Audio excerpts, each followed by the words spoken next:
Hi, I'm Louise Bingham, speech and language therapist. The long-term impact of speech, language and communication needs is well established in the research.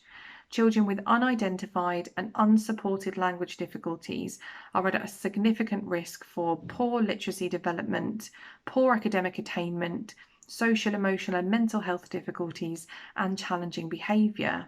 But more than half of children are not having their needs met in school and are falling through the gap due to the challenges of supporting children with SLCN in mainstream school.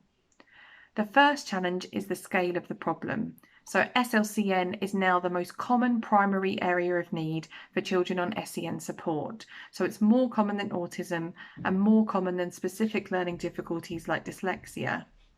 And looking at language difficulties, we know that around 10% of children have a long-term and persistent difficulty with language. So this is something that will persist throughout their education, and they're likely to need support at some point from specialist services. But in addition to those children, upwards of 50% of children are starting school with poor language skills that are not adequate enough to support their next steps in their learning. And the gaps in their language skills are much wider than gaps in other cognitive skills, and this puts them at a disadvantage right from the start. These difficulties can be thought of as transient, and with the right support they can make really good progress. But without support and without being identified, these children cannot catch up with their peers, resulting in a significant attainment gap that persists throughout their education. The next challenge is that speaking and listening skills are not seen as a priority for education.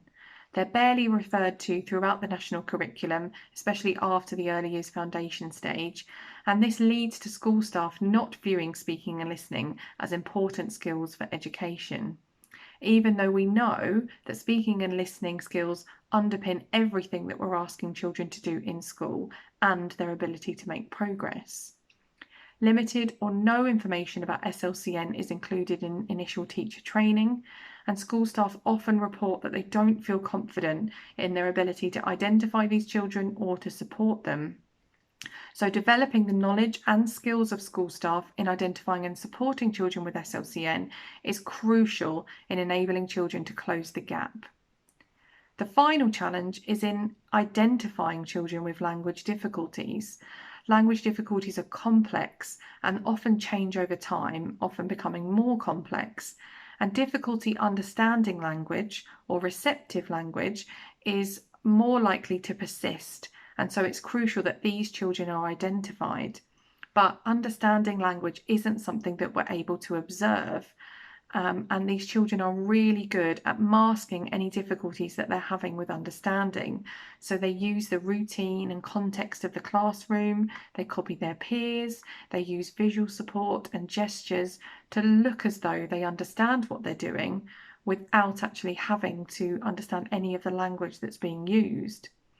These children will often present with other symptoms that are more likely to be observed, like difficulty making progress, difficulty developing literacy skills, or challenging behaviour in the classroom. And this can lead to costly resources and interventions being put in place to target those symptoms rather than actually targeting the underlying cause.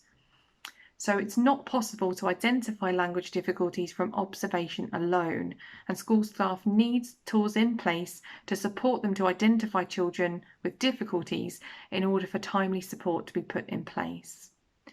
Identifying difficulties and boosting language skills is critical to narrowing the gap for these children. Contact us or visit our website to find out how SpeechLink and LanguageLink can enable your school to successfully support your children with SLCN.